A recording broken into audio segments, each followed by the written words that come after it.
When lone cowboy Marcus Kane discovers 8-year-old Lily Morrison tied to a desert post with a cruel wooden sign declaring her not worth feeding, he faces a choice that will transform both their lives forever.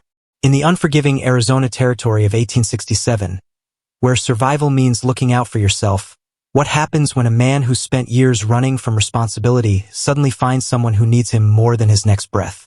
The buzzards circled overhead like death itself had wings. Marcus Kane pulled his hat lower over his eyes as the Arizona sun beat down mercilessly on the cracked desert floor. His horse, a sturdy buckskin mare named Penny, snorted and shook her head against the flies that buzzed around her ears. The year was 1867, and the Arizona territory stretched out endlessly in all directions like a brown ocean of dust and thorns. Marcus had been riding alone for 3 days now, carrying mail and small packages between the scattered mining camps that dotted this harsh landscape. At 34 years old, his face looked like leather that had been left too long in the sun. Deep lines carved paths around his gray eyes, and his hands bore the scars of 1,000 small battles with barbed wire, stubborn horses, and unforgiving work. The silence out here could drive a man crazy. Nothing but the steady clip-clop of Penny's hooves on the hardpan earth and the whisper of hot wind through the sagebrush. Sometimes Marcus would go days without hearing another human voice, and he'd started talking to his horse just to remember what his own voice sounded like. "What do you think, girl?" he asked Penny as they crested a low hill. "Should we push on to Copper Creek, or make camp here for the night?" Penny's ears flicked forward, and she whinnied softly. Marcus had learned to read her moods over the past 2 years. Something ahead had caught her attention. The desert played tricks on a man's eyes. Heat waves rose from the ground like ghostly dancers, making distant objects shimmer and bend. But as Marcus squinted into the distance, he could make out something that didn't belong in this empty wasteland. A dark shape stood against the pale dirt, too straight and regular to be a cactus or rock formation. "Easy now," Marcus murmured, more to himself than to his horse. In this territory, unexpected sights often meant trouble. Apache raiders still moved through these parts, and there were plenty of desperate men who might set traps for unwary travelers. As they drew closer, the shape began to take form. It was a wooden post, thick as a man's arm and driven deep into the ground. Someone had put considerable effort into placing it here, miles from any settlement or well-traveled path. The wood was weathered gray, but it looked sturdy enough to have been there for weeks. Marcus reined in Penny about 50 yards away and studied the post carefully. His hand drifted to the Colt revolver at his hip, a habit born from years of riding through dangerous country. The desert was full of stories about travelers who'd been careless and paid for it with their lives. But there was something else about the post that made his stomach tighten with unease. A splash of color at its base that didn't match the browns and grays of the surrounding landscape. Blue fabric, he realized. Faded and torn, but definitely cloth. "Hello," Marcus called out, his voice cracking slightly from disuse. The sound seemed to be swallowed by the vast emptiness around them. No answer came back except the distant cry of a hawk circling high above. Penny stamped her feet nervously and tossed her head. Animals could sense things that humans missed, and her behavior told Marcus that whatever lay ahead was something that needed careful approach. He dismounted slowly, his boots hitting the ground with soft thuds. The leather of his saddle creaked as Penny shifted her weight. Marcus drew his revolver and held it ready as he approached the post on foot, his spurs jingling softly with each step. The smell hit him first, not the sharp stench of death, but something almost worse, the sour odor of fear and desperation. Human sweat mixed with dust and something else he couldn't quite identify. As he got closer, Marcus could see that the blue cloth was actually a dress, small and torn. Then he saw the rope. Thick hemp cord, the kind used for tying down cargo, wound around the base of the post. And sitting on the ground, her back pressed against the weathered wood, was a little girl. Marcus holstered his gun immediately and broke into a run. The child couldn't have been more than 8 or 9 years old, with tangled brown hair that hung in her face like a curtain. Her dress, once a pretty blue color, was now faded and stained with dirt. Her arms were bound behind her back, tied to the post with professional knots that spoke of someone who knew their business. But it was the sign around her neck that made Marcus's blood run cold. A piece of wooden board, roughly cut and hung from her neck with a leather cord. Someone had burned words into the wood with a hot iron, each letter seared deep and black. Not worth feeding. The girl's eyes opened as Marcus knelt beside her. They were pale green, like winter grass, and filled with a mixture of hope and terror that cut straight through his chest. Her lips were cracked and bleeding from thirst, and when she tried to speak, only a harsh whisper came out. "Water," she managed to say. "Please." Marcus fumbled for his canteen with shaking hands. He'd seen plenty of cruelty in his years on the frontier, but this was something that reached into his soul and twisted. What kind of person would abandon a child in the desert like this? What kind of monster would tie her up and leave her to die with such a cruel message around her neck? "Easy now, little one," Marcus said, his voice gentler than it had been in years. "I've got you. You're safe now." He held the canteen to her lips and let her drink in small sips. Too much water too fast could make a person sick, and she was already weak from however long she'd been tied to this post. Her small hands shook as she tried to grip the metal container. "What's your name?"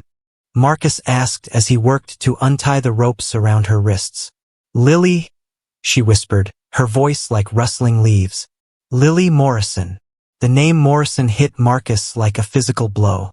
He'd known a Benjamin Morrison once, back in Tucson. A man who'd lost everything in a poker game and disappeared into the desert with his family. Could this be Ben's daughter? "Your father," Marcus said carefully as he loosened the last of the ropes. "Was his name Benjamin?" Lily nodded, fresh tears cutting tracks through the dirt on her cheeks. "Pa said he was sorry. He said there wasn't enough food for all of us, and I was the smallest. He said maybe someone would find me who could take better care of me." The casual cruelty of it took Marcus's breath away. A father abandoning his own child because she was inconvenient, because she was not worth feeding. The words on that sign weren't just cruel. They were a father's final judgment on his own daughter. Marcus lifted Lily carefully, surprised by how light she was. She couldn't weigh much more than a sack of grain. Her head fell against his shoulder, and he could feel her small body trembling with exhaustion and relief. "When did he leave you here?" Marcus asked. 3 days ago, I think. Maybe 4. It's hard to remember. 3 or 4 days without food or water, tied to a post in the blazing desert sun. The fact that she was still alive was nothing short of miraculous. Another day or two, and the buzzards circling overhead would have had their feast.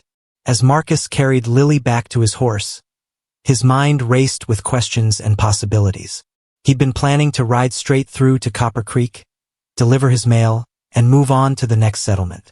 A simple life with simple responsibilities. But now everything had changed. Penny whickered softly as Marcus approached with Lily in his arms, as if the horse understood that their simple journey had suddenly become something much more complicated. The little girl weighed almost nothing, but Marcus could feel the weight of responsibility settling on his shoulders like a heavy cloak. "Can you ride?" Marcus asked as he studied Lily's pale face. She nodded weakly, though he wasn't sure she had the strength to stay upright in a saddle. "I rode with Pa sometimes," she said, "before he started drinking so much." Marcus helped Lily onto Penny's back, then swung up behind her. The girl sat rigid at first, clearly uncomfortable with the closeness to a stranger. But as they began moving across the desert, she gradually relaxed against his chest. The rhythm of the horse's gait seemed to soothe her. Dark clouds were building on the horizon, towering thunderheads that promised rain but also danger. Lightning storms in the desert could be deadly, especially for travelers caught in the open. Marcus urged Penny into a faster trot, hoping to reach shelter before the weather turned ugly. "Where are we going?" Lily asked, her voice muffled against his shirt. "Copper Creek," Marcus replied. "It's a mining town about 20 miles east. They'll have a doctor there, and maybe some folks who can help figure out what to do with you." The words sounded cold as soon as he said them, and Marcus felt Lily stiffen in his arms. What to do with her? As if she were a problem to be solved rather than a child who'd been through hell. I'm sorry, Marcus said quickly. I didn't mean it like that. I just meant, well, you need proper care. Food, clean clothes, a safe place to sleep. I'm just one man living rough on the trail. You deserve better than that. Lily was quiet for a long moment, and Marcus thought she might have fallen asleep. Then she spoke, her voice so soft he almost missed it over the sound of hoofbeats. Pa used to say I deserved whatever I got. Said some people were just born lucky, and others weren't. Said I wasn't. The matter-of-fact way she said it made Marcus's heart ache. No child should accept such cruelty as normal. No child should believe they deserved to be abandoned and left to die. Your pa was wrong, Marcus said firmly. Dead wrong. Every person has worth, especially children. You didn't deserve what happened to you, Lily. Not any of it. They rode in silence after that. The only sounds the steady rhythm of Penny's hooves and the distant rumble of thunder. The storm was getting closer, and Marcus could smell rain on the wind. He scanned the landscape ahead, looking for any kind of shelter where they could wait out the weather. About 5 miles from where they'd started, Marcus spotted a rocky outcropping that would provide some protection from the rain. It wasn't much, just a shallow overhang in a cliff face, but it would have to do. He guided Penny toward the rocks as the first fat raindrops began to fall. They dismounted just as the sky opened up in earnest. Rain poured down in sheets, turning the dry earth into mud within minutes. Lightning split the sky in brilliant white forks, followed by crashes of thunder that echoed off the canyon walls. Marcus unsaddled Penny and rubbed her down with a piece of cloth from his saddlebags. The horse seemed nervous about the storm, but she settled down once she was under the overhang. Lily sat on a flat rock, watching the rain with wide eyes. I've never seen so much water at once, she said wonderingly. Marcus pulled some jerky and hardtack from his supplies and offered them to Lily. She ate slowly, as if she couldn't quite believe the food was real. Her manners were careful and polite, the kind that came from a mother's training rather than a father's neglect. Tell me about your ma, Marcus said gently. Lily's face brightened for the first time since he'd found her. Ma was wonderful. She could make anything grow, even in the desert. We had a little garden behind our house in Tucson. Tomatoes and beans and even some flowers. She said flowers weren't practical, but they made life prettier. What happened to her? The light went out of Lily's eyes. Fever took her last winter. After that, Pa started drinking more and more. He said everything reminded him of Ma, and it hurt too much. He said I looked just like her, and sometimes he couldn't stand to look at me. Marcus felt anger building in his chest, hot and dangerous. Benjamin Morrison had been a weak man who'd let grief turn him into something worse than an animal. Animals, at least, protected their young. That wasn't your fault, Marcus said. Grief makes people do terrible things sometimes, but that doesn't make those things right. Your ma wouldn't have wanted your pa to hurt you. I know, Lily said quietly. Ma used to tell me I was her treasure. She said I was worth more than all the gold in California. The storm raged outside their shelter for over an hour. Marcus used the time to study Lily more carefully. Beneath the dirt and exhaustion, he could see signs of intelligence in her green eyes. She asked thoughtful questions about the desert, about his work, about the world beyond the small corner of it she'd known. Can you read? Marcus asked. Lily shook her head sadly. Pa said book learning was for rich folks. He said poor people like us just needed to learn how to work hard and keep our mouths shut. Would you like to learn? The question seemed to surprise her. Could I? Would someone really teach me? I don't see why not. Every person should know how to read and write. It opens up the whole world. Marcus pulled a small Bible from his saddlebags, one of the few books he carried on his travels. He opened it to the first page and showed Lily the letters, explaining how they came together to make words, and words came together to make stories. Lily's excitement was infectious. She traced the letters with her finger, repeating their names and sounds. Within minutes, she was sounding out simple words. Her mind was like a sponge, soaking up knowledge with desperate hunger. You're a natural, Marcus said, genuinely impressed. With proper schooling, you could learn anything you wanted. As the storm began to clear, Marcus found himself reluctant to continue their journey to Copper Creek. Not because he didn't want to reach shelter, but because he dreaded what would happen when they got there. He'd have to turn Lily over to someone else, the local preacher maybe, or a family willing to take in an orphan. She'd become someone else's responsibility. But why did that idea bother him so much? He'd spent years avoiding exactly this kind of complication. He'd chosen the lonely life of a traveling courier specifically because he didn't want to be tied down by other people's needs. Yet as he watched Lily carefully pack away the Bible, her small hands treating the book like something precious, Marcus felt something he hadn't experienced in years. A sense of purpose that went beyond simply surviving from one day to the next. "Mr. Kane," Lily said as they prepared to mount up again. "Yes. Thank you for finding me, and for not believing what that sign said." Marcus looked down at the wooden board he'd torn from around her neck. The cruel words burned into its surface seemed to mock everything decent in the world. On impulse, he picked up the sign and threw it into a crevice between the rocks, where it disappeared into darkness. "That sign was a lie," Marcus said as he helped Lily back onto Penny. "And I don't keep lies around." As they rode away from their shelter, heading toward the uncertain future that waited in Copper Creek, Marcus made a silent promise. Whatever happened next, he wouldn't let anyone else hang a sign around this little girl's neck, literal or otherwise. Lily Morrison was worth feeding, worth teaching, worth protecting. The question was, what was Marcus Kane willing to sacrifice to prove it? The gunshot cracked across the desert like a whip, and Penny reared up so suddenly that Marcus almost lost his grip on Lily. 3 riders emerged from behind a cluster of rocks about 200 yards ahead, their rifles glinting in the afternoon sun.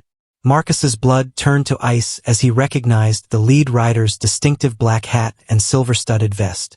Jake Dawson was a bounty hunter who worked both sides of the law, depending on which paid better. Marcus had crossed paths with him twice before, and both times had ended badly. Dawson rode with 2 partners, a thin man called Spider and a mountain of a fellow known only as Bull. They were the kind of men who would shoot a person for their boots and sleep soundly afterward. Well, Dawson called out as the 3 men approached at a steady canter. "Marcus Kane, as I live and breathe. Heard you were dead. Sorry to disappoint you, Jake," Marcus replied, keeping his voice steady while his mind raced through options. None of them were good. They were still miles from Copper Creek, with nowhere to run and nowhere to hide. Dawson's eyes fixed on Lily, and his smile turned ugly. "And who might this little lady be? Seems mighty young to be traveling with a man like you, Kane." "She's my niece," Marcus lied smoothly, "taking her to live with family in Copper Creek after her parents died of fever." "Your niece?" Spider laughed, showing teeth like broken yellow corn. "Since when do you have family, Kane? Last I heard, you were all alone in this world." Bull rode closer, his massive frame blocking out the sun. His eyes were small and mean, like a pig's, and he looked at Lily the way a wolf might look at a lost lamb. "Pretty little thing," he said in a voice like gravel. "Bet she'd bring a good price down in Mexico." The words hit Marcus like a punch to the gut. These weren't just robbers looking for money or supplies. They were slavers, the lowest form of human life on the frontier. Men who captured people and sold them across the border, where they'd disappear forever into lives of misery and pain. "She's under my protection," Marcus said, his hand moving slowly toward his gun. "Touch her, and you'll answer to me." Dawson laughed, but there was no humor in it. Big words from a man with 1 gun facing 3. "I'll tell you what, Kane. We'll make this easy. Hand over the girl, and we'll let you ride away. Try to be a hero, and we'll leave you for the buzzards." Lily pressed closer against Marcus's chest, her small hands gripping his shirt. He could feel her trembling, but she didn't cry or beg. The child had already seen enough cruelty to know that tears wouldn't save her now. "Counter-offer," Marcus said, surprised by how calm his own voice sounded. "You boys ride away right now, and I won't have to kill you." The 3 men exchanged glances, then burst into laughter. But Marcus noticed that Dawson's hand had moved to rest on his gun butt, and Spider was slowly reaching for his rifle. They weren't taking any chances, even if they thought they had the upper hand. "Last chance, Kane," Dawson said. "Give us the girl." Marcus's answer came in the form of action rather than words. In one smooth motion, he swept Lily off the horse and rolled with her behind a large boulder, his Colt clearing leather as they hit the ground. The three outlaws' guns roared in response, bullets whining off the rocks and sending chips of stone flying. "Stay down," Marcus whispered to Lily as he checked his ammunition. 6 shots in the cylinder and a handful of loose cartridges in his belt. Not much against 3 armed men, but it would have to do. The shooting stopped, and an eerie quiet settled over the desert. Marcus could hear the men talking in low voices, planning their next move. They had him pinned down, but they'd have to come closer to finish the job. That would give him a chance if he was smart about it. "Kane," Dawson's voice echoed off the rocks. "You're just making this harder on yourself.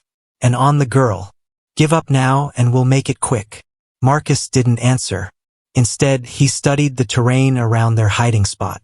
About 50 feet to his left, a dry creek bed cut through the desert floor. If he could reach it, the banks would provide better cover and maybe a way to circle around behind the outlaws. "Lily," he whispered, "when I say run, you head for that creek bed over there. Stay low and don't look back." The girl's green eyes were wide with fear, but she nodded bravely. Marcus had seen grown men break under less pressure, but this 8-year-old child was holding together like a seasoned soldier. "What about you?" she asked. "I'll be right behind you," Marcus lied. He had no intention of running. Someone had to keep these killers busy while Lily escaped, and that someone was him. The sound of boots on gravel told Marcus that the men were moving closer. He peered around the edge of the boulder and saw Spider creeping forward, using smaller rocks as cover. Bull was moving to the right, trying to flank them, while Dawson stayed back with his rifle ready. Marcus took careful aim and fired. Spider yelped and dove for cover as the bullet sparked off the rock beside his head. The shot revealed Marcus's position, and all 3 outlaws opened fire at once. The air filled with the whine of bullets and the smell of gunpowder. "Now!" Marcus shouted to Lily. "Run!" The brave little girl sprinted toward the creek bed like her life depended on it, which it did. Marcus provided covering fire, forcing the outlaws to keep their heads down while she escaped. He counted his shots carefully, 3 gone, 3 left. Bull broke cover and charged toward Marcus's position, his massive frame moving faster than seemed possible. Marcus put a bullet in the big man's shoulder, spinning him around, but it didn't stop him. Bull kept coming, roaring like an angry bear. Marcus's 5th shot took Bull in the chest, and the giant finally went down. But Spider had used the distraction to get close, and his rifle was already swinging toward Marcus when the 6th and final bullet from Marcus's Colt caught him center mass.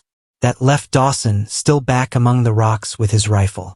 Marcus fumbled for the loose cartridges in his belt, his hands shaking as he tried to reload under fire. Dawson's shots were getting closer, chipping away at his cover bit by bit.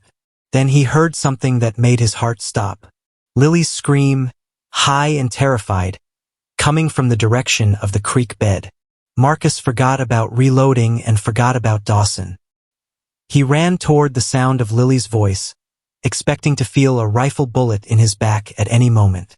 Instead, he heard Dawson curse and then the sound of hoofbeats as the remaining outlaw decided that 2 dead partners weren't worth whatever they might get for one little girl. Marcus found Lily at the edge of the creek bed, unhurt but shaking. She'd screamed not from injury but from pure terror at being separated from the only person who'd shown her kindness in months. "It's okay," Marcus said, pulling her into his arms.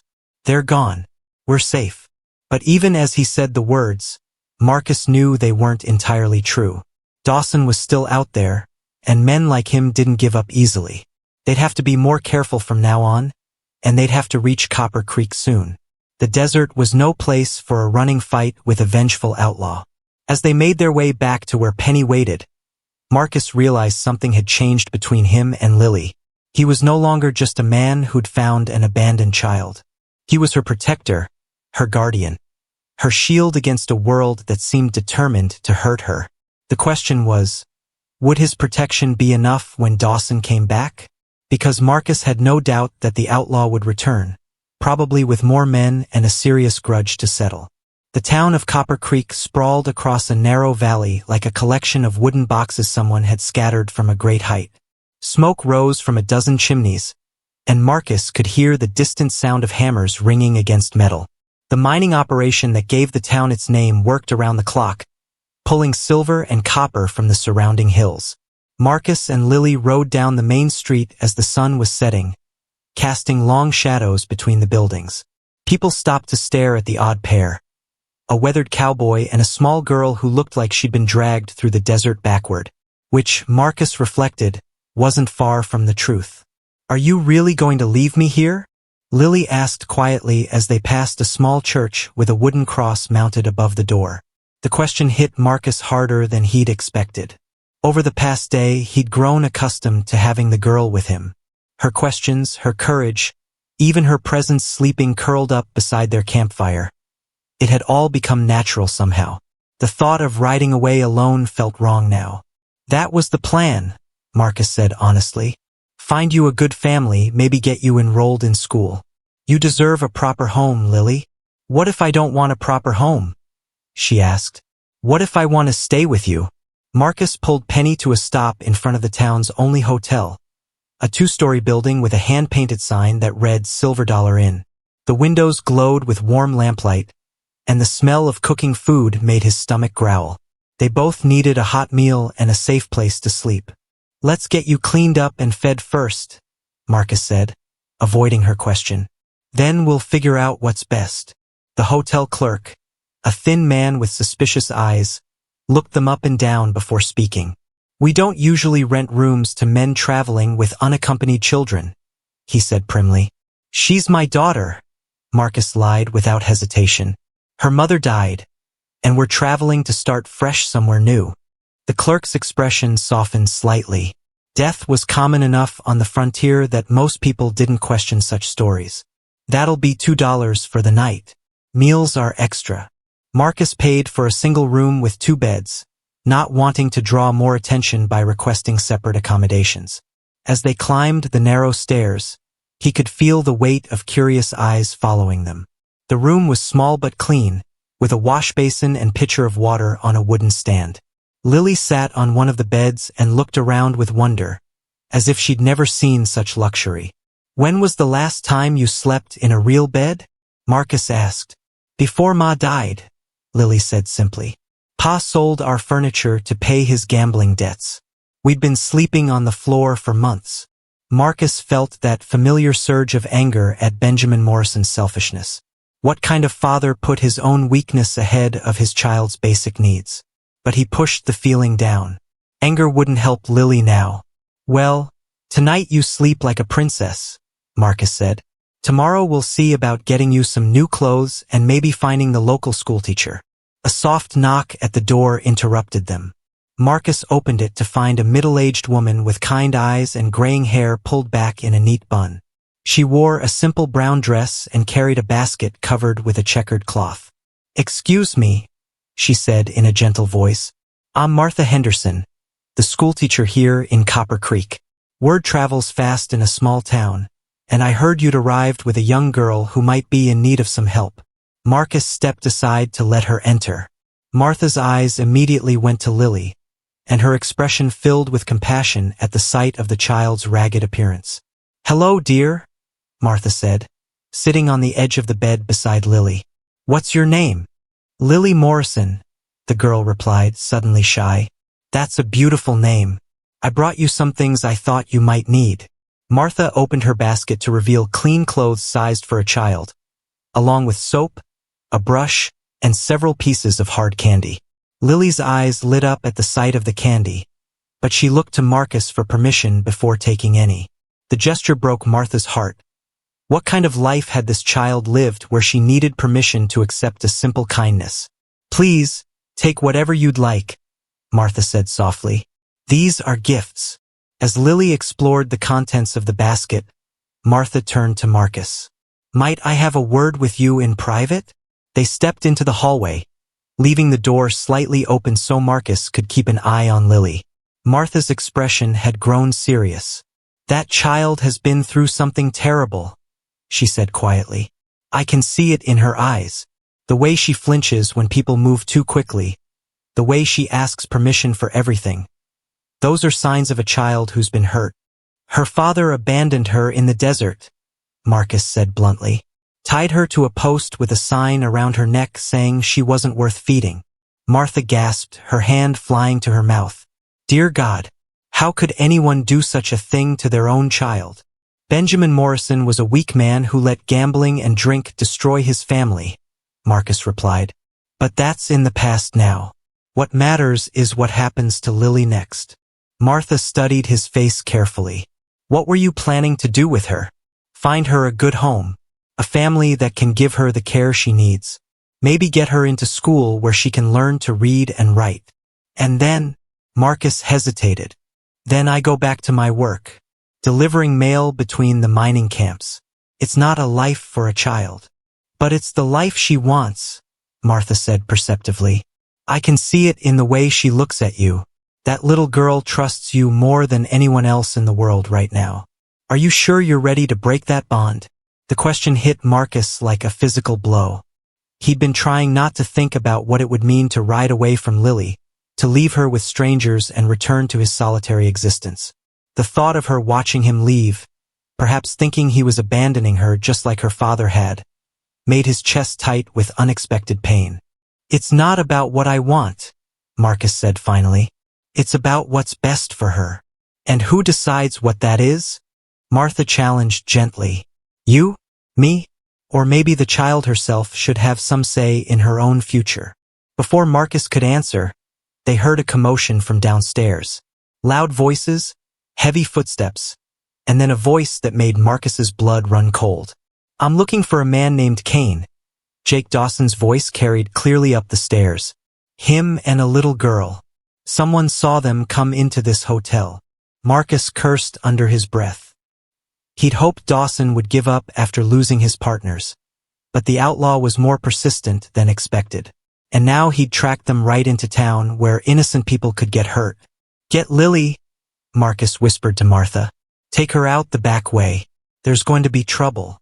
But even as he spoke, Marcus heard boots on the stairs.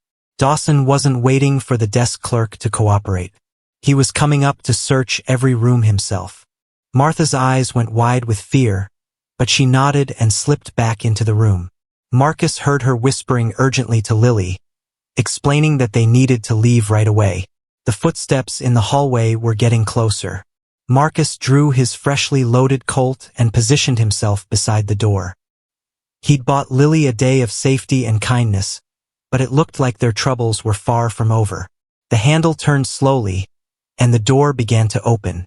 Marcus held his breath, finger on the trigger, ready to protect the little girl who'd somehow become the most important thing in his world. But what happened next would surprise them all, in ways that none of them could have predicted. Don't come any closer, Dawson.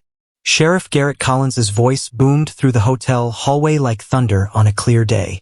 The lawman stood at the top of the stairs with his rifle trained on the outlaw, his badge catching the lamplight.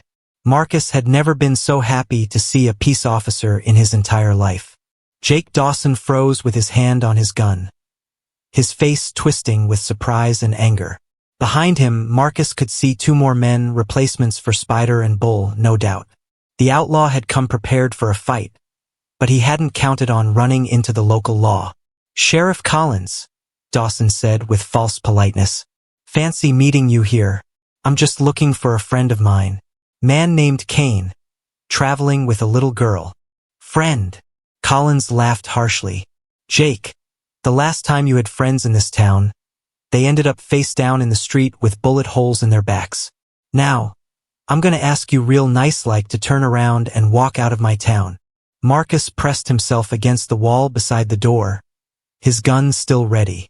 Through the crack, he could see Lily huddled behind Martha, the schoolteacher's arms wrapped protectively around the small girl. Martha's face was pale but determined, like a mother bear defending her cub. The thing is, Sheriff, Dawson continued, his voice getting harder. That man Kane killed 2 of my associates today. That makes him a murderer, and it makes that girl a witness to a crime. I have every right to. You have the right to get on your horse and ride out, Collins interrupted. Those associates of yours were wanted men with bounties on their heads. Far as I'm concerned, Kane did the territory a favor. Marcus felt a surge of relief. He'd been worried that the law might side with Dawson, especially since the outlaw was technically correct about the killings. But Sheriff Collins clearly knew what kind of men he was dealing with. Besides, Collins added with a slight smile, Kane's already spoken with me about the situation, told me all about finding that little girl tied to a post in the desert, and about how 3 armed men tried to take her from him. Self-defense is still legal in Arizona territory. Last I checked. Marcus blinked in surprise. He hadn't spoken to anyone except Martha since arriving in town. How could the sheriff know about their troubles? Unless, you didn't think I'd let strangers wander into my town without checking on them, did you? Collins called out, as if reading Marcus's thoughts. Mrs. Henderson came to see me right after she visited your room. Smart woman, that one. She figured there might be more to your story than met the eye. Martha had gone to the sheriff? Marcus looked at the schoolteacher with new respect. She'd sized up the situation quickly and made sure the law was on their side before any trouble started. That kind of quick thinking could save all their lives. Dawson's face had turned red with anger, and his hand moved closer to his gun. The 2 men behind him shifted nervously, clearly not liking their odds against the sheriff and whatever deputies he might have nearby. This isn't over, Collins, Dawson snarled. That girl belongs with her family, not with some drifter who picked her up in the desert. Funny thing about that, Collins replied calmly. See, I sent a telegram to Tucson asking about the Morrison family. Turns out Benjamin Morrison was reported missing 3 weeks ago, along with his daughter. Nobody's seen hide nor hair of them since. Marcus felt his stomach drop. If Morrison was officially missing, that could complicate things. The law might decide that Lily needed to be returned to other family members, or placed in an orphanage until her father could be found. But Collins wasn't finished. Of course, missing doesn't mean much when you find evidence. My deputy rode out to where Kane said he found the girl. Interesting what he discovered at that post. The sheriff reached into his vest pocket and pulled out a folded piece of paper. Found this nailed to the back of that post, where the girl couldn't see it. Signed confession from Benjamin Morrison, stating that he was abandoning his daughter because he couldn't care for her anymore. Also says that anyone who finds her has his permission to do whatever they think is best for her welfare. Marcus stared at the paper in amazement. Morrison had left a confession? That changed everything.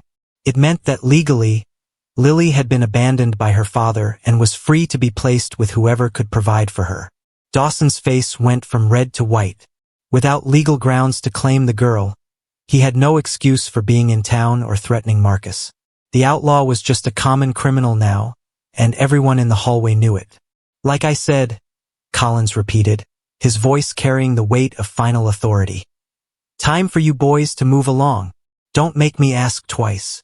The 3 outlaws backed down the stairs slowly, their hands carefully away from their weapons. Dawson's eyes burned with hatred as he looked toward Marcus's door, but he knew when he was beaten. At least for now. This isn't finished, Kane? Dawson called out as they reached the bottom of the stairs. That girl's got value, and I aim to collect on it eventually.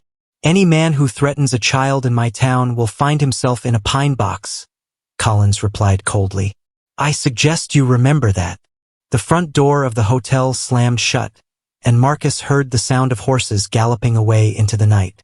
He let out a breath he didn't realize he'd been holding and holstered his gun. Collins walked over to their room, tipping his hat to Martha and Lily. Ladies, Mr. Kane. Sorry for the disturbance. Jake Dawson's the kind of man who brings trouble wherever he goes, but he won't be bothering you again tonight.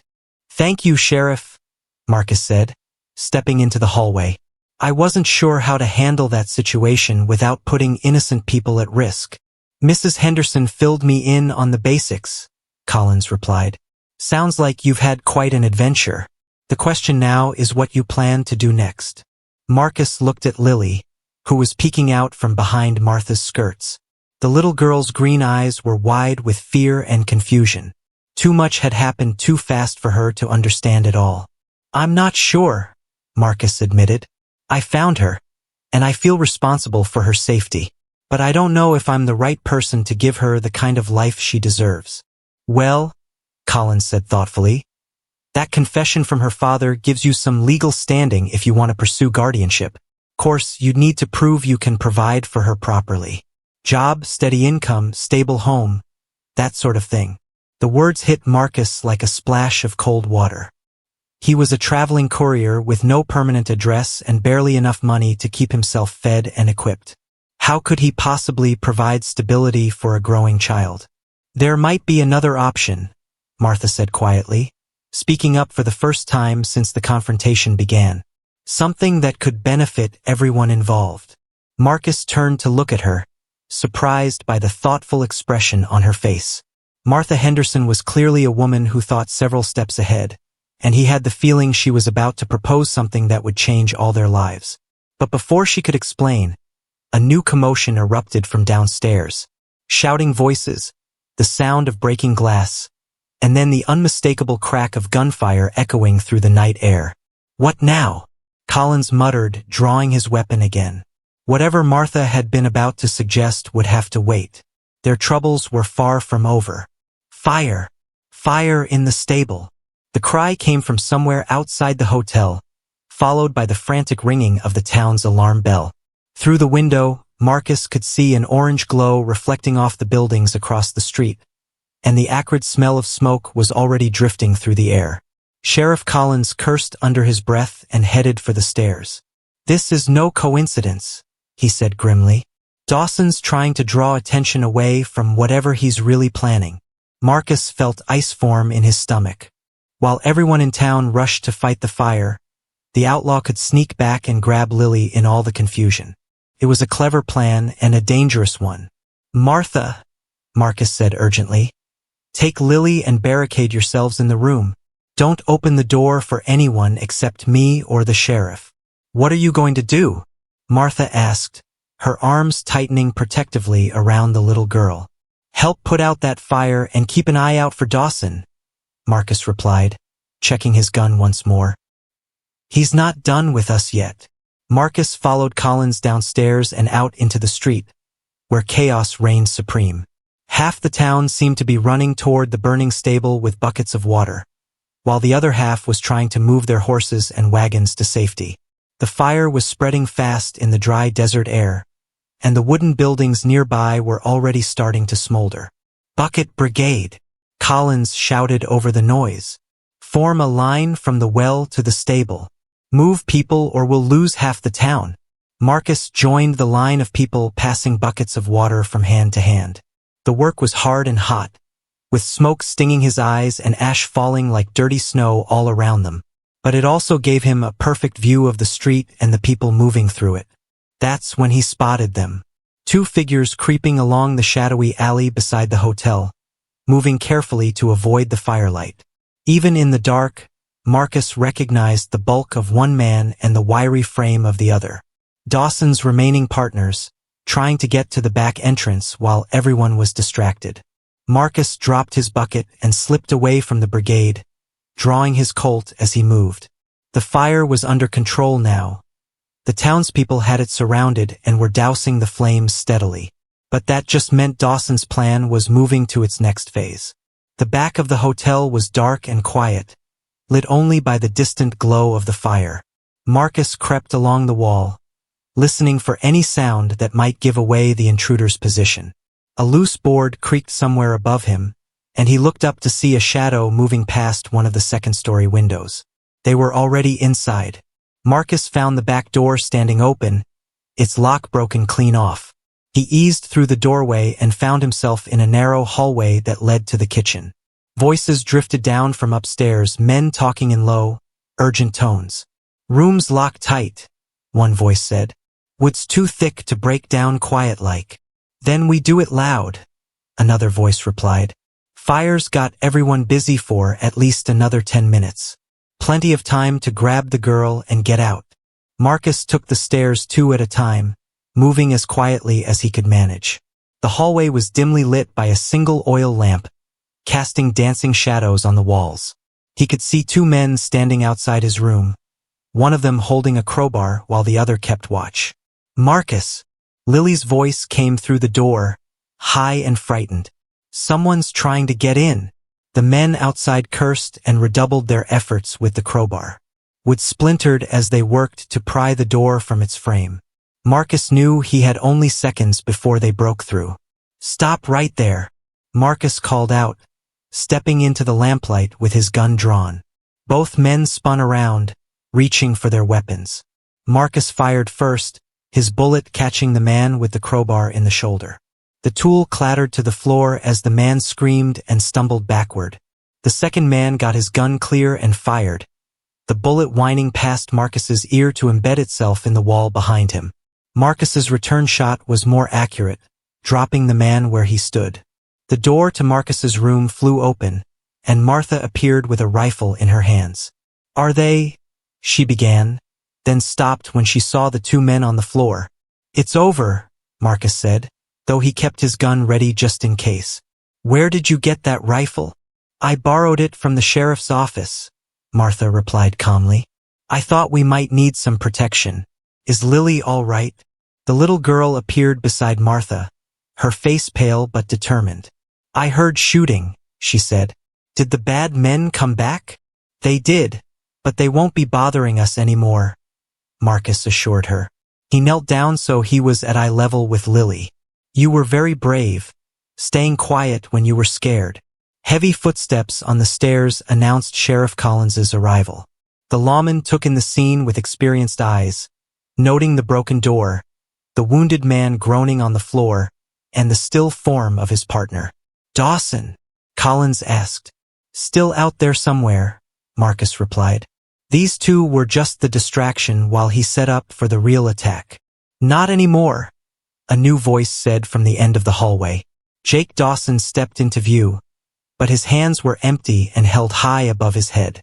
Behind him came two men Marcus didn't recognize, both wearing deputy badges and carrying shotguns.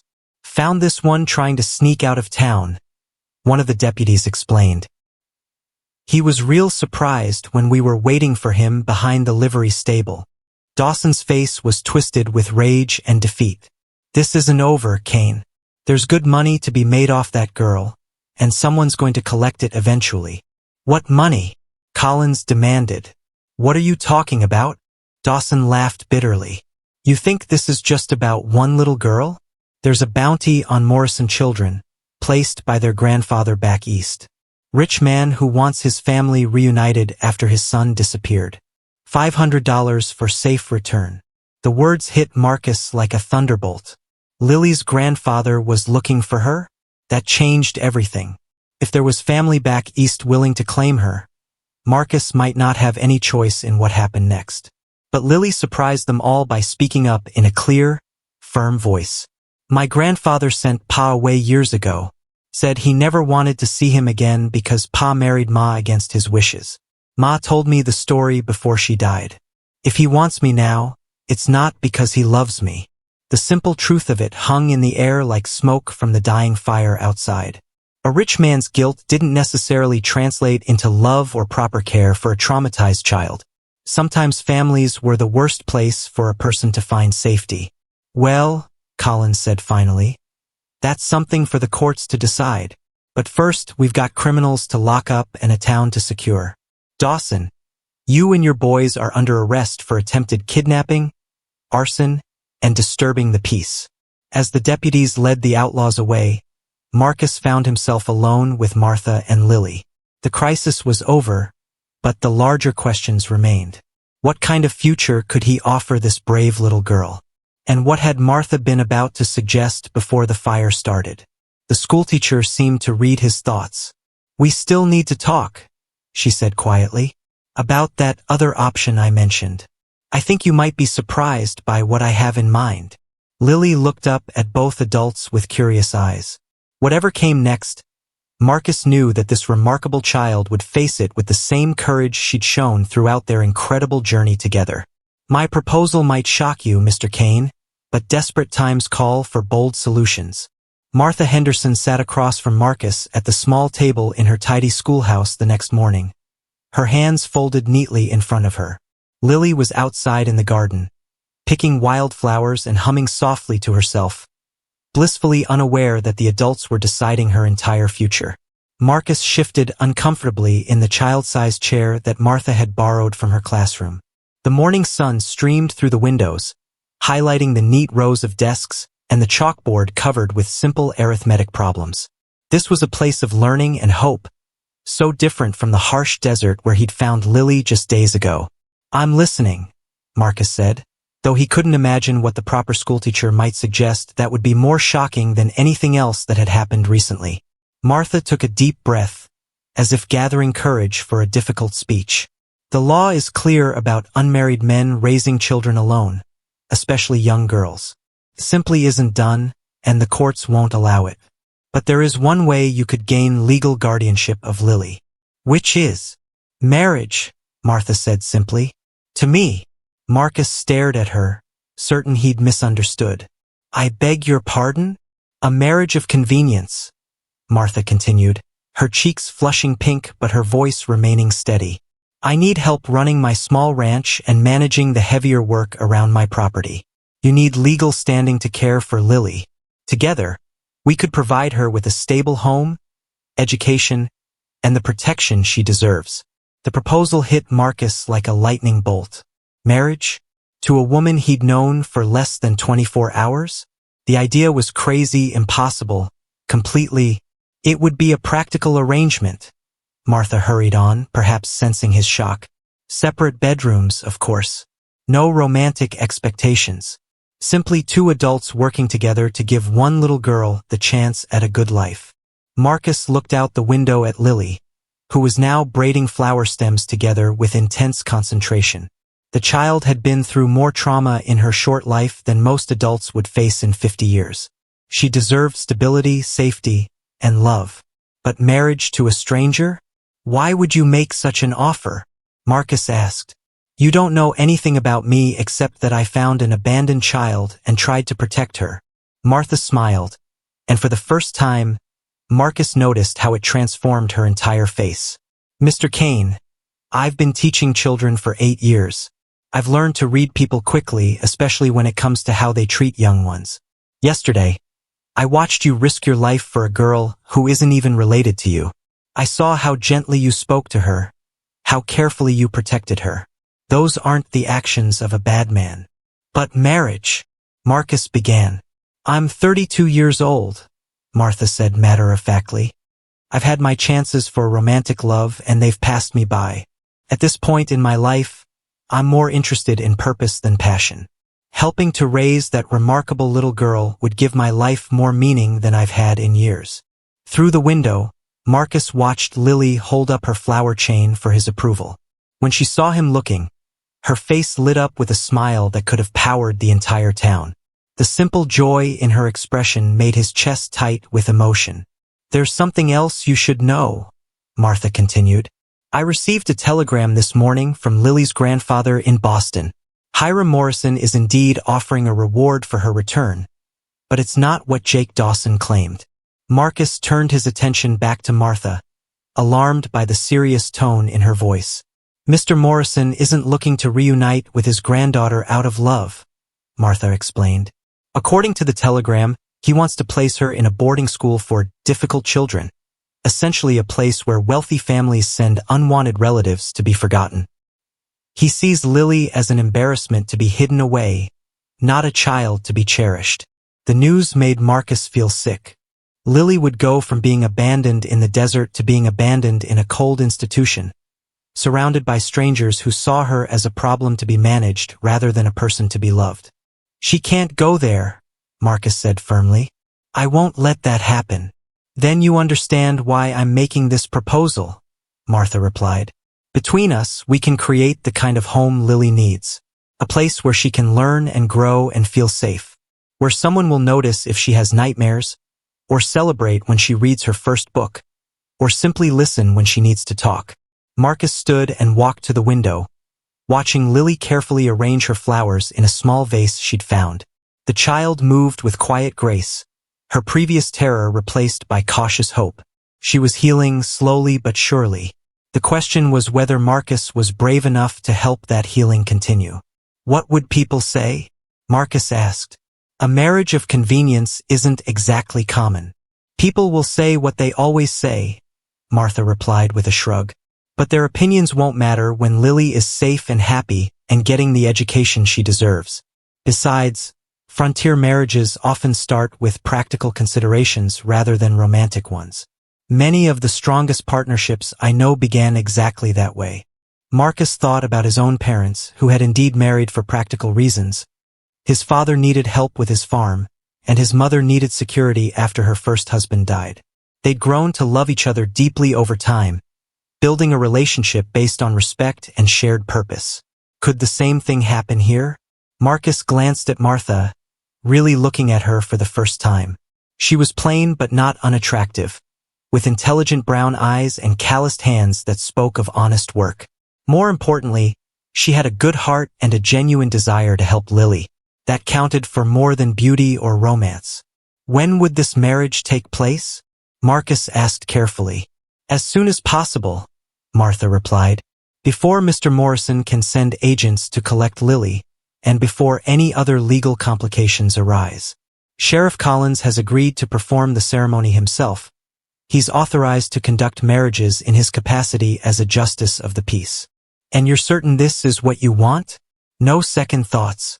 Martha stood and joined him at the window, both of them watching Lily play in the garden. Mr. Kane, I've spent my entire adult life teaching other people's children. I've watched them grow and learn and leave, always wondering what it would be like to have a child of my own to guide and protect. This may be my only chance to find out. The honesty in her voice was unmistakable. This wasn't an impulsive decision or a romantic fantasy. Martha Henderson had thought this through carefully and arrived at a conclusion that made perfect sense, even if it seemed crazy on the surface. There's one more thing, Marcus said slowly. I'm not a wealthy man. I barely make enough money to keep myself fed and equipped. If we do this, we'll need to find a way to support all three of us. I own 40 acres of good grazing land and a small house, Martha replied. With your knowledge of horses and the surrounding territory, we could start a horse breeding operation. There's always demand for good mounts in the mining camps. It wouldn't make us rich, but it would provide a steady income. The plan was surprisingly well thought out. Martha had clearly been considering this idea for hours, working out all the practical details. Could work, Marcus realized. It really could work. What does Lily think about all this? Marcus asked. Why don't we ask her? Martha suggested with a smile. You want to get married? To each other. Lily's green eyes widened with surprise as she looked back and forth between Marcus and Martha. The three of them sat in Martha's small kitchen, sharing a simple lunch of bread, cheese, and milk. Outside, storm clouds were gathering again, but inside the cozy house, everything felt warm and safe. Marcus had been dreading this conversation, uncertain how to explain the complex adult reasoning behind their decision. But Lily's reaction wasn't what he'd expected. Instead of confusion or worry, her face showed something that looked almost like relief. Does that mean I can stay with you, Mr. Kane? Lily asked quietly. And learn to read with Miss Henderson? And not have to go live with my grandfather? That's exactly what it means, Martha said gently. If you want to, that is. This would be your choice, Lily. We won't do anything you don't feel comfortable with. Lily was quiet for a long moment, her small hands wrapped around her cup of milk. Marcus could see her thinking hard, weighing the decision with the seriousness of someone far older than her 8 years. What would I call you? Lily asked finally. If you're married, I mean. The question caught both adults off guard. They discussed the practical aspects of their arrangement, but not the emotional details that would matter most to a child seeking stability. Whatever feels right to you, Marcus said. I'd be honored if you wanted to call me Pa, but I understand if that's too hard after what your real father did. And you can call me Martha, or Ma if you'd like, Martha added. Or Miss Henderson if that feels more comfortable. There's no hurry to decide. Lily nodded thoughtfully, then surprised them both by reaching across the table to take one of Marcus's scarred hands and one of Martha's work-worn ones. "I think," she said in her clear, serious voice, "that you two are the kindest people I've ever met. If you want to take care of me, I'd like that very much. But I have one question." "What's that, sweetheart?" Martha asked. "Will you teach me to ride horses? And to do arithmetic? And maybe someday to write letters?" Marcus felt his throat tighten with emotion. This brave little girl had lost everything, her mother, her father, her home. But she was still looking toward the future with hope and determination. She wasn't asking for guarantees or promises that could never be kept. She was asking for opportunities to learn and grow. "We'll teach you everything we can," Marcus promised.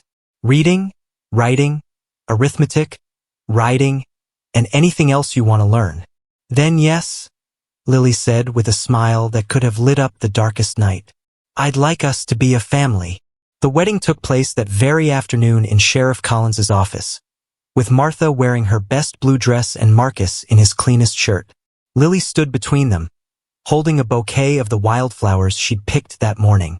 The ceremony was brief and businesslike, but when Collins pronounced them husband and wife, something magical happened. As Marcus and Martha shook hands to seal their partnership, Lily threw her arms around both of their waists in a hug that spoke of pure joy. For the first time since her mother's death, the little girl had a family again. And for the first time in years, Marcus felt like he truly belonged somewhere. "Well," Collins said with a grin, "I've performed a lot of marriages in my time, but I don't think I've ever seen a happier bride and groom, or a happier daughter." The word daughter made Lily beam with pride. She was no longer the unwanted child with a cruel sign around her neck. She was Lily Kane now, part of a family that had chosen her not out of obligation, but out of love. As they walked back to Martha's house, their house now, the storm clouds finally opened up and rain began to fall. But instead of running for shelter, the three of them stood in the middle of the street and let the cool water wash over them. "It's like a baptism," Martha said, laughing as raindrops ran down her face. "A fresh start for all of us." Marcus found himself laughing too, something he hadn't done in months. Lily danced around them in circles, her arms outstretched to catch as much rain as possible. The sight of her joy was worth more than all the gold in the territory. But their celebration was interrupted by the sound of approaching hoofbeats. A lone rider was coming down the main street, his horse moving at a steady canter despite the rain. As the figure drew closer, Marcus tensed with recognition. It wasn't Jake Dawson or one of his men. This rider wore an expensive suit and rode a fine thoroughbred horse that cost more than most people made in a year. Even through the rain, Marcus could see the family resemblance in the man's sharp features and pale green eyes. Lily Morrison had come to collect his granddaughter personally. The wealthy man reined in his horse a few feet away from the small family, his cold gaze fixing on Lily with calculating intensity. "You must be my son's child," he said in a voice like winter wind. "You look exactly like your mother. That's unfortunate." Lily pressed closer to Marcus and Martha, instinctively sensing danger. This man might share her blood, but he wasn't family in any way that mattered. "Mr. Morrison," Marcus said carefully, stepping slightly in front of Lily. "We weren't expecting you." "I'm sure you weren't," Morrison replied with a thin smile. "But when I heard that my granddaughter had been found, I decided to handle the matter personally. I've come to take her home where she belongs." "Actually," Martha said, producing a folded document from her pocket, "Lily is exactly where she belongs. As of 1 hour ago, she's legally adopted and under our protection as her legal guardians." Morrison's face darkened with anger as he read the adoption papers. "This is impossible. A child can't be adopted without the consent of her living relatives." "She can when her father officially abandoned her," Sheriff Collins said, appearing beside them with his own copy of Benjamin Morrison's written confession. "Your son signed away all parental rights when he left that girl to die in the desert." The confrontation was far from over, but Marcus felt a surge of confidence. They had the law on their side, and more importantly, They had something Hiram Morrison would never understand: genuine love for a remarkable little girl who deserved so much more than his cold calculation. The real battle for Lily's future was about to begin. $1 million. Hiram Morrison's words hung in the air like a challenge as he sat across from Marcus and Martha in the sheriff's office later that evening. The rain had stopped, but tension crackled through the room like electricity before a storm. "That's what I'm prepared to pay for custody of my granddaughter." Sheriff Collins nearly choked on his coffee. Even in the booming mining territories, $1 million was more money than most people could imagine. It was enough to buy half the town of Copper Creek, or build a mansion that would rival anything back east. But Marcus didn't flinch. "She's not for sale." Morrison smiled, but there was no warmth in it. "Everything is for sale, Mr. Kane. It's simply a matter of finding the right price." "Perhaps you didn't hear me correctly. $1 million in cash transferred to any bank you choose. All you have to do is walk away." Martha's hand found Marcus's under the table, her fingers gripping his tightly. $1 million would solve every problem they'd ever have. They could travel anywhere, buy anything, live like royalty for the rest of their lives. The temptation was enormous. "And what happens to Lily?" Martha asked quietly. "My granddaughter will receive the finest education money can buy," Morrison replied smoothly. "Private tutors, European finishing schools, introduction to the best society. She'll want for nothing. Except love," Marcus said bluntly. "Except someone who cares about her as a person instead of as property." Morrison's mask slipped for just a moment, revealing something cold and calculating underneath. "Love is a luxury, Mr. Kane. Security is a necessity. I can provide my granddaughter with advantages you could never dream of." "Can you provide her with a family?" Lily's voice came from the doorway, where she stood with her small hand resting on the frame. Everyone turned to look at the 8-year-old girl, who had somehow managed to slip into the room unnoticed. "Lily," Martha began. I should be here," Lily interrupted, her green eyes fixed on her grandfather with surprising steadiness. "This is about me, isn't it? Shouldn't I have a say?" Morrison studied his granddaughter with the same calculating look he might give a horse he was considering purchasing. "You're very young, child. You don't understand the complexities of the adult world." "I understand more than you think," Lily replied, stepping fully into the room. "I understand that my real pa left me tied to a post to die because he thought I wasn't worth keeping. I understand that you sent him away years ago because you didn't approve of who he married. And I understand that you're here now not because you love me, but because you feel guilty." The simple truth of her words hit the room like a thunderclap. This wasn't a confused child speaking. This was someone who had seen the worst of human nature and learned to recognize it in all its forms. Furthermore, Lily continued with dignity far beyond her years, "I understand that Mr. Kane and Mrs. Kane chose me, not because they had to, but because they wanted to. They've never asked me to be anything other than myself." Morrison's face had turned red with anger and embarrassment. He wasn't used to being challenged, especially not by a child. "You're being manipulated by these people. They're filling your head with romantic notions instead of practical realities." "The practical reality," Sheriff Collins interjected, "is that the adoption is legal and binding.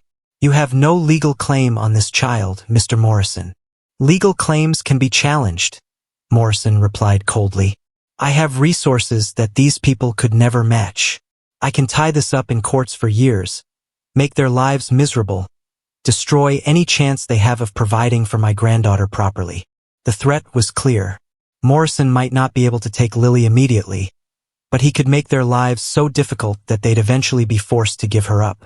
It was the kind of warfare that wealthy men specialized in, using money and influence to wear down their opponents until victory became inevitable.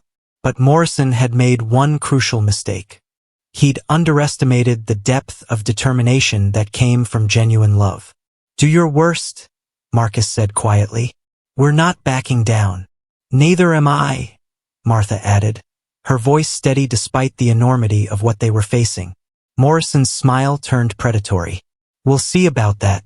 I'll be staying at the hotel for the next few days while I arrange for proper legal representation. I suggest you use that time to reconsider my generous offer." After Morrison left, the sheriff's office fell silent except for the ticking of the clock on the wall.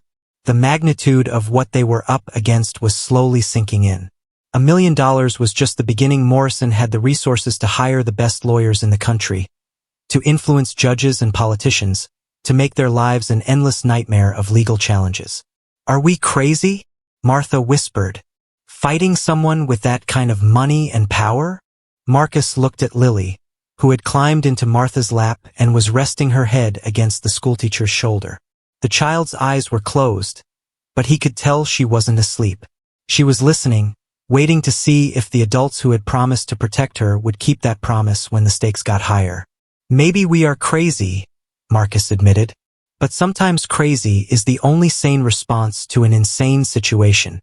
Besides," Sheriff Collins added with a wry smile, "David was crazy too when he faced Goliath. Sometimes the giant falls anyway." But as they sat in the growing darkness, all three adults understood the same truth. The real battle was just beginning, and they were about to face an enemy with resources they could barely comprehend. Money, lawyers, political influence, all the weapons that the wealthy used to get their way. Yet they also had something Morrison couldn't buy or understand. They had the fierce determination that came from protecting someone they loved, and the unshakable conviction that some things were worth fighting for no matter what the cost. The question was whether love would be enough to overcome money and power when the two forces finally collided in earnest. The courtroom in Tucson buzzed with whispered conversations as lawyers shuffled papers and spectators filled every available seat. 3 weeks had passed since Hiram Morrison's arrival in Copper Creek, and the custody battle had exploded into the biggest legal spectacle the territory had seen in years. Reporters from newspapers as far away as San Francisco had come to cover the story of the abandoned girl and the family fighting to keep her.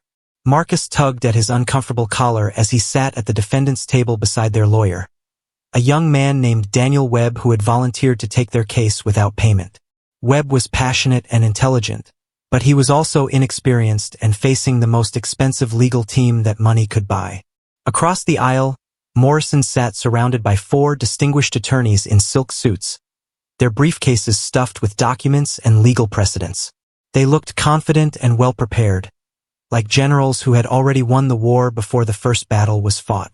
Martha sat in the front row behind Marcus, with Lily pressed close against her side. The little girl wore a new dress that Martha had sewn for the occasion, and her hair was neatly braided with a blue ribbon. She looked every inch the proper young lady, but Marcus could see the tension in her small frame. "All rise," the bailiff called out. The Honorable Judge William Harrison presiding. Judge Harrison was a stern-looking man in his 60s with silver hair and sharp blue eyes.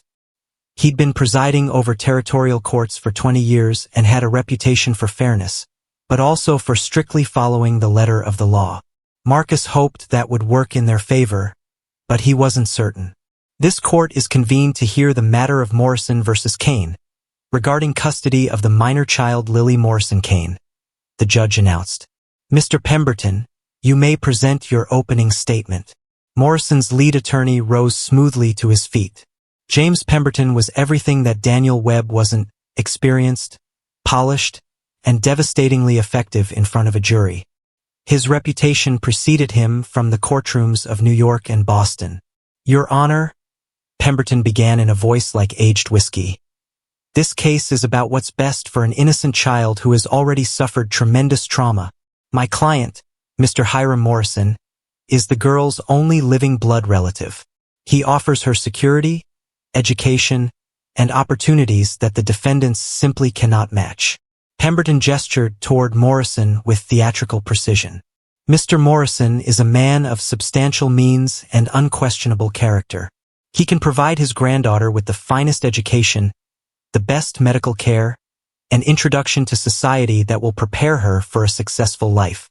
The lawyer then turned toward Marcus and Martha with barely concealed disdain. "The defendants, while well-meaning, are simple frontier people with limited resources and no experience raising children. They offer nothing but good intentions, which are insufficient when a child's entire future hangs in the balance. Marcus felt his jaw clench with anger, but Webb had warned him to show no emotion during the proceedings. Judges didn't like defendants who appeared unstable or prone to outbursts. Furthermore, Pemberton continued, the circumstances of this adoption are highly irregular. A marriage of convenience performed hastily to circumvent proper legal procedures? A child placed with strangers based on nothing more than emotional attachment? Your Honor, this court has a responsibility to protect children from well-meaning but ultimately harmful decisions. When Pemberton finished, Daniel Webb stood to present their side of the case. The young lawyer looked nervous but determined as he faced the packed courtroom. Your Honor, Webb began, his voice gaining strength as he spoke, this case isn't about money or social status.